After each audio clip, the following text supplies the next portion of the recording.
period poverty, period justice, period stigma, the lack of access to supplies for women across the world.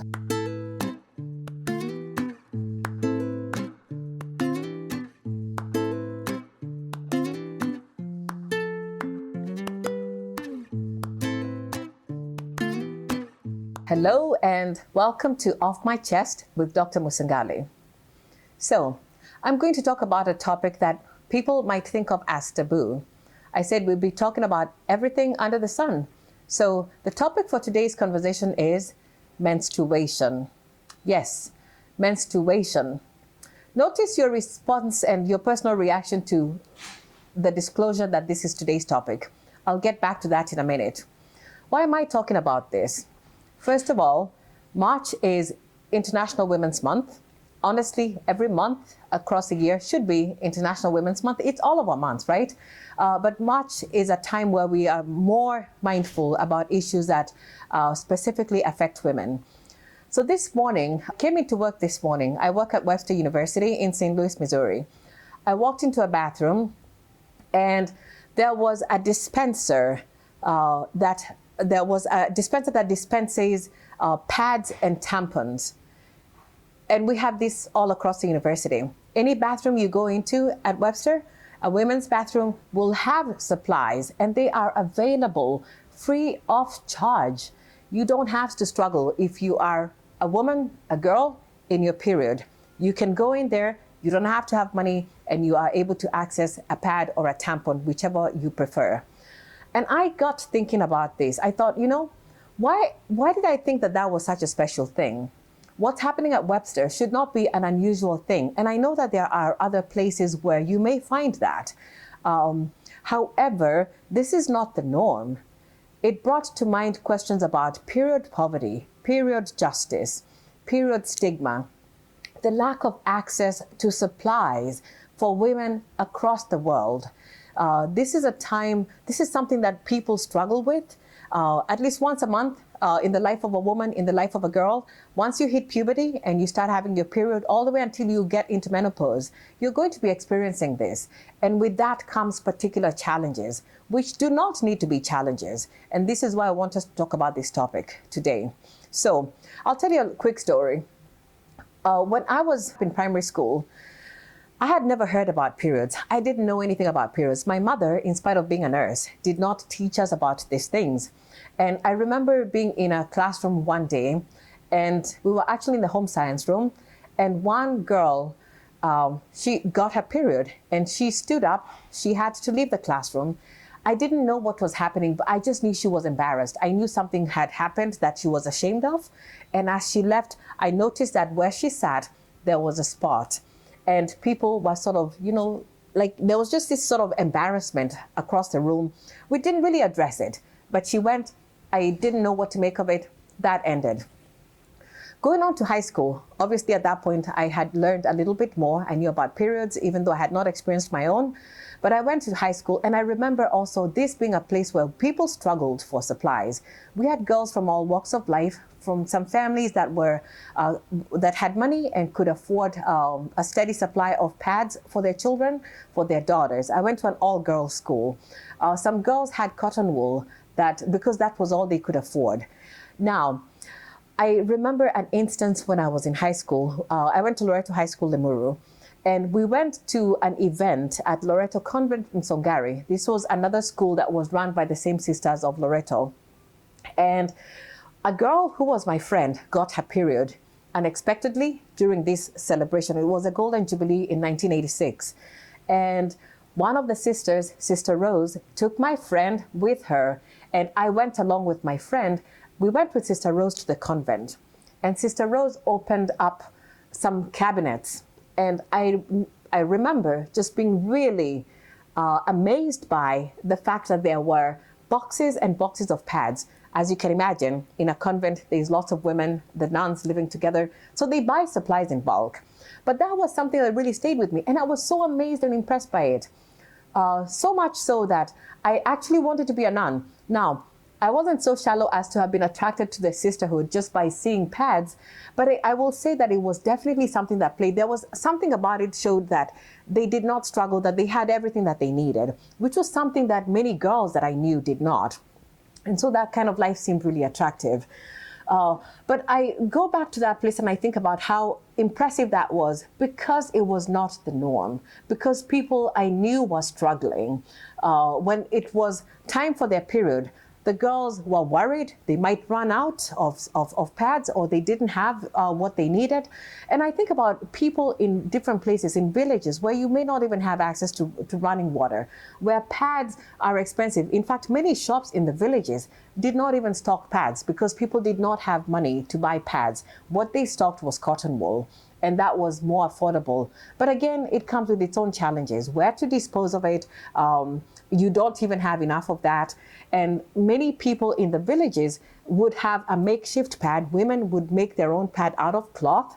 As you can imagine, with that, obviously, there are questions about sanitation and infection, because maybe they don't have the opportunity to clean this cloth frequently enough. They don't have an access, they don't have a supply or access to running water so that they can clean their supplies. So this time becomes one that is fraught with worry and concern and shame and embarrassment. It's a time that people worry about. Girls worry about this happening. Women worry about this happening. How am I going to get through that? Because I don't have the supplies. And even when you do have the supplies, there's just a sense that comes with having your period as a difficult time that one has to grapple with. So thinking about the impact that this has, as a result of the shame that is obviously born of stigma that surrounds this, we don't talk openly about it. It's a taboo subject.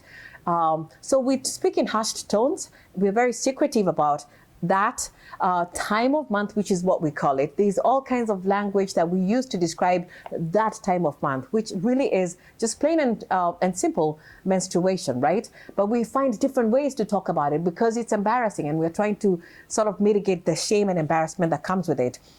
And because of the shame that we have attached to periods, this leads to self-esteem issues, especially for young girls. Think about a young girl that's just coming into puberty, and they are now a woman, really. And instead of this being a time to celebrate becoming a woman, that then it becomes a time that they are worried, they are embarrassed, they are ashamed.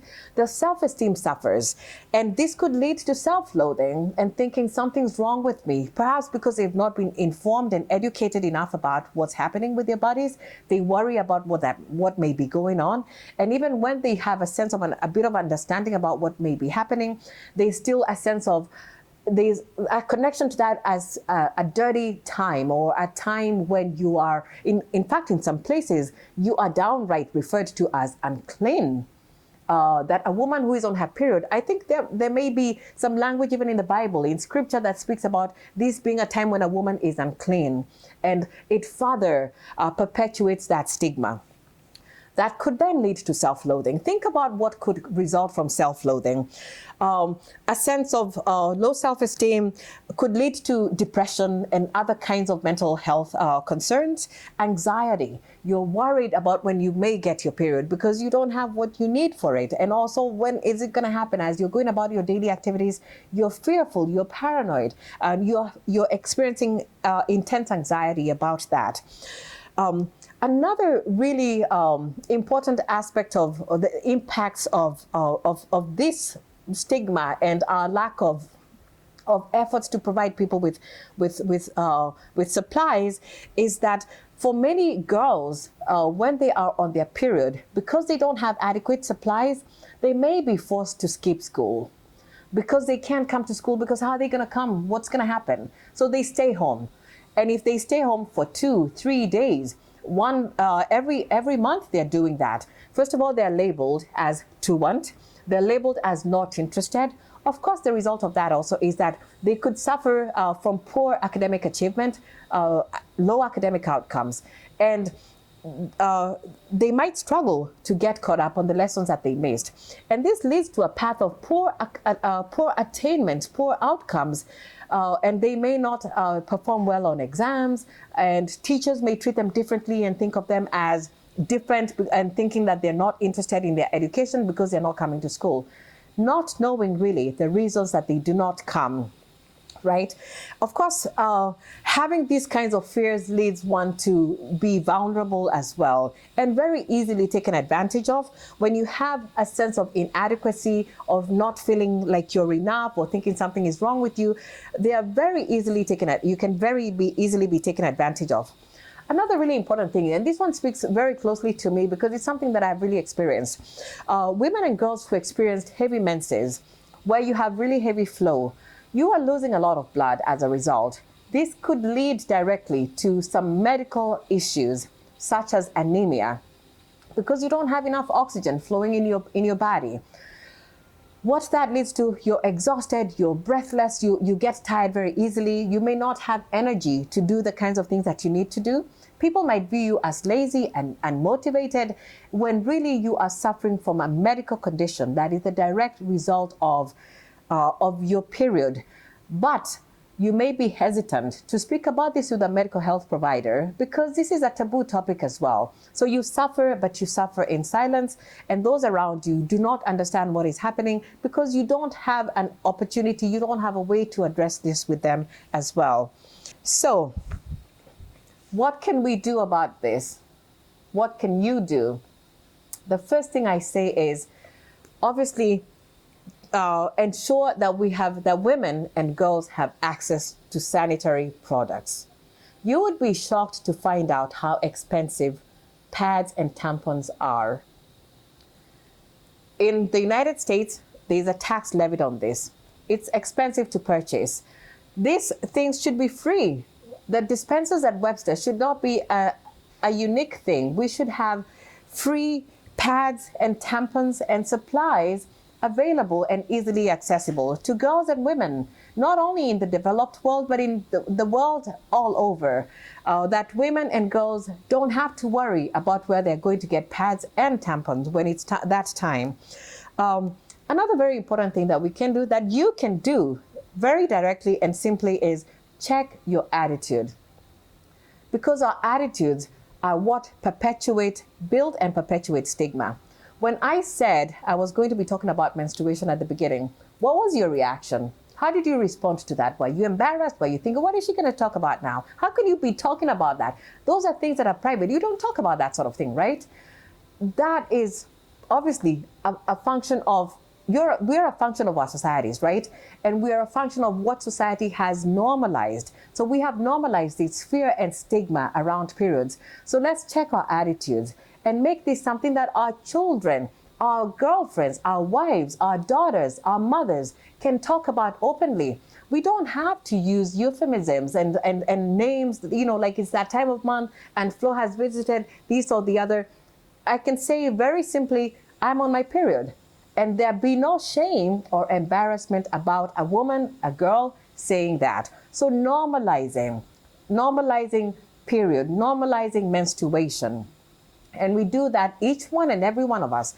So you may have been a man that heard the topic today and you thought, oh, that has nothing to do with me, right? Yes, it does. It absolutely has something to do with you. Do you have a mother? Do you have a sister? Do you have a daughter? Do you have a wife? Do you have family members that experience that in your life that are female?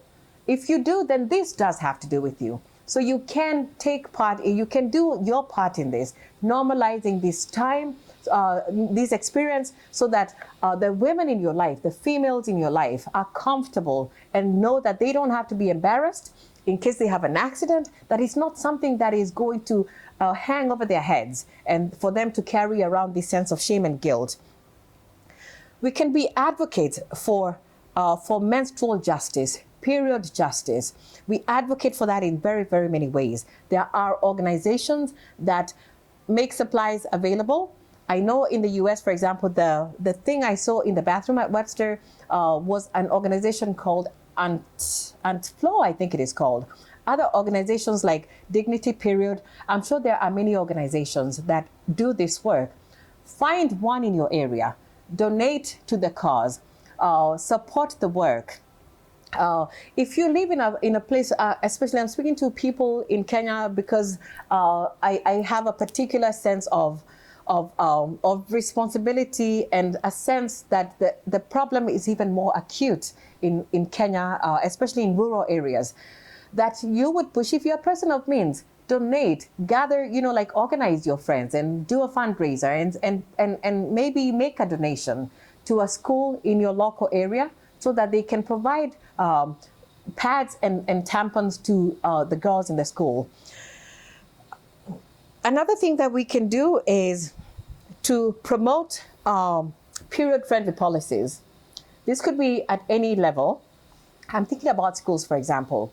If a girl misses school because she's on her period, she should not have to be penalized for that. So, two things to that. First of all, I would hope that she wouldn't have to miss school because she's on her period, because she has supplies. However, there's also pain that can be associated with periods.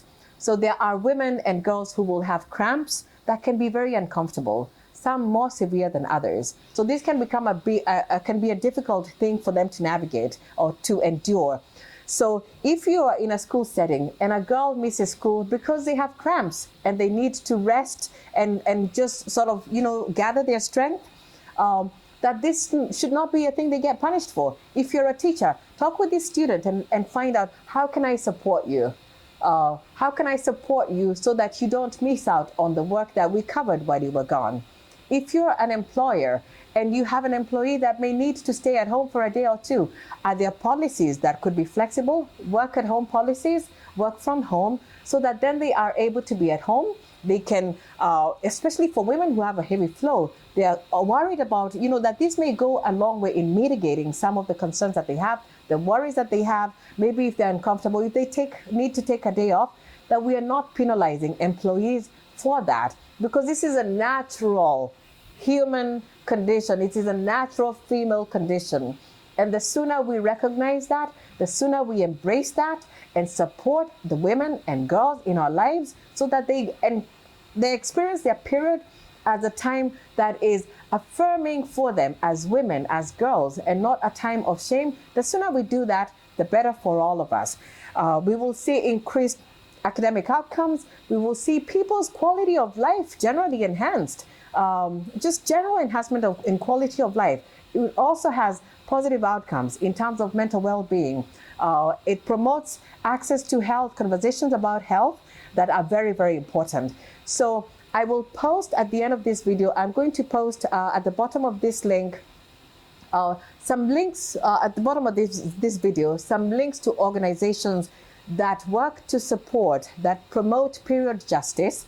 I encourage you, I invite you to support, find a way that you can support that in your own way, in your own backyard. I will post those links here, so please follow up and see what you might be able to contribute to that. Happy International Women's Day to all of us, not just the women, but also to the men in our lives as well. Thank you so much, and I look forward to another conversation with you on Off My Chest with Dr. Musangali.